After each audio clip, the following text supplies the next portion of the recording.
Virtualmente todos en la Tierra, sin considerar su religión o nacionalidad, reconocen que existe alguna especie de batalla ocurriendo en el mundo, entre las fuerzas del bien y del mal. Una lucha colosal entre la luz y las tinieblas, la verdad y el error, la opresión y la libertad, lo bueno y lo malo, y finalmente, la vida y la muerte. ¿Cuál es la historia entre esta paradoja evidente? Muchas religiones, así como la Biblia, enseñan que tras el velo tridimensional del mundo físico que vemos, existe otro mundo espiritual que no podemos ver. En esta realidad invisible a nuestro alrededor, se desencadena una batalla titánica entre el héroe supremo y justo contra el villano más atroz y maligno. La gran pregunta es, ¿quiénes son esos contendientes y cómo, dónde y cuándo comenzó esta crisis cósmica? Este es el misterio más grande de todas las edades y la historia más fascinante y verdadera que jamás haya sido contada. Esta crisis envuelve a cada persona sobre la Tierra. Sí, a cada persona.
La historia humana ha estado llena de escenas de guerra, y todas las personas han experimentado conflictos.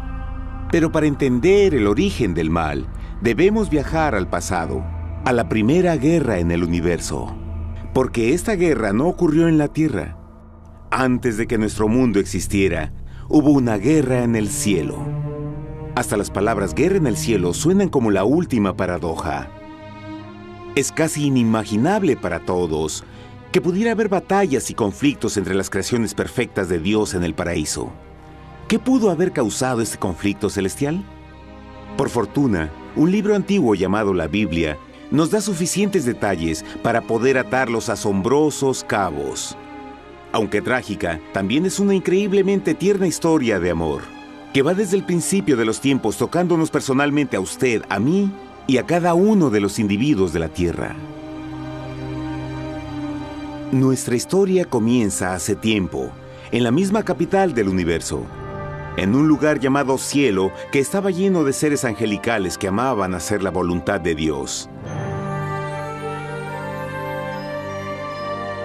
Bajo el justo y amoroso gobierno del Creador, todo el cielo disfrutaba de una existencia de felicidad y dicha perfecta.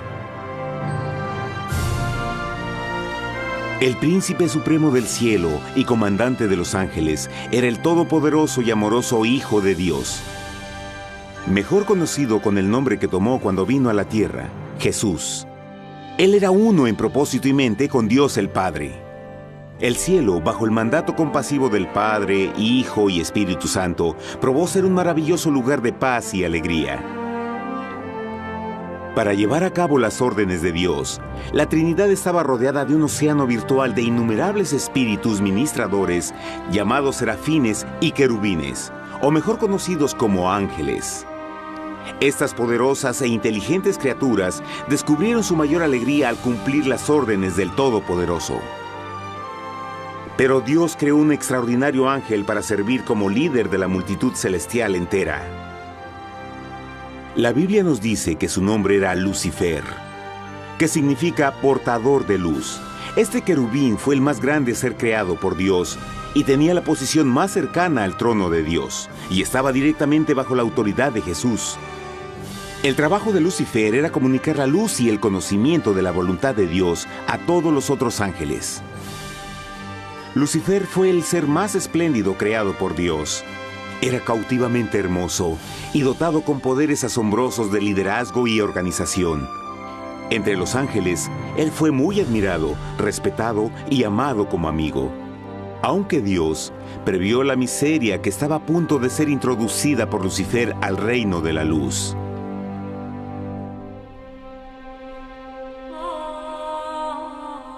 Lleno de sabiduría y acabado de hermosura, de toda piedra preciosa era tu vestidura, tú querubín grande y protector. Yo te puse en el santo monte de Dios. Allí estuviste, en medio de las piedras de fuego te paseabas. Perfecto eras en todos tus caminos, desde el día en que fuiste creado, hasta que se halló en ti maldad. Cuando Lucifer pudo darse cuenta de su belleza y poder, su corazón comenzó a cambiar gradualmente. Permitió que su enfoque se alejara de Dios y dirigió su amor hacia él mismo. Tal vez nunca entenderemos el cómo y el por qué estas semillas de rebelión germinaron en su corazón. Pero el profeta Isaías nos da una visión del pensamiento de Lucifer. ¿Cómo caíste del cielo, oh lucero, hijo de la mañana? Cortado fuiste por tierra, tú que debilitabas a las naciones, tú que decías en tu corazón, subiré al cielo en lo alto, junto a las estrellas de Dios. Levantaré mi trono, sobre las alturas de las nubes subiré, y seré semejante al Altísimo. Lucifer gradualmente comenzó a codiciar el poder de Dios, pero no su personalidad. Al pensar en sus propias habilidades y belleza extraordinarias, los cancerosos tentáculos del orgullo y autoadmiración cautivaron su mente. Este resentimiento y envidia finalmente lo llevó a violar la sagrada ley de Dios y a rebelarse contra su gobierno. Necesitamos hacer una pausa y dejar algo en claro. Desde el principio, Dios ordenó que las leyes de la física gobernaran al mundo material en que vivimos. Sin esas leyes naturales, el universo sería un caos. Del mismo modo, las leyes morales de Dios siempre han provisto seguridad y estabilidad al cosmos. Algunos piensan que los 10 mandamientos no existieron, hasta que el Señor los entregó a través de Moisés en el monte Sinaí. Pero las Escrituras nos enseñan que los principios de las leyes de Dios han existido por toda la eternidad, pues son la base fundamental de su paradisíaco reino de amor. Fieles son todos sus mandamientos, afirmados eternamente y para siempre, hechos en verdad y rectitud. Los 10 mandamientos son un resumen de las características de un Dios de amor. Los primeros 4 mandamientos describen quién es Dios, su poder, su territorio y autoridad. Los últimos 6 describen cómo es Dios, su honestidad, su pureza, su fe. Todas estas cosas siempre han sido verdad y siempre serán verdad. Ahora, por primera vez en la historia de la eternidad, Lucifer comenzó a violar estos principios perfectos. Lucifer sabía que si iba a compartir el poder y estatus de Dios, necesitaría apoyo. Así que se puso a trabajar. Comenzó tortuosamente a circular entre los ángeles plantando semillas de duda y descontento con respecto al liderazgo de Dios. Al mismo tiempo, sutilmente hacía notar sus propias virtudes. Él insinuó que Dios abusaba de su poder divino y sus leyes restringían la verdadera libertad y felicidad de sus criaturas. Con su razonamiento audaz y poder sin igual de influir, Lucifer pudo persuadir a un gran número de ángeles de unirse a su motín. Tal vez se pregunten, ¿cómo es que tantos ángeles inteligentes pudieron ser embaucados para seguir a este desertor? Tengan en cuenta que hasta este punto ningún ángel había escuchado una mentira. Y en esta temprana etapa de la rebelión, los ángeles no se dieron cuenta de cuán obsesionado se volvería Lucifer con adquirir la posición de Dios.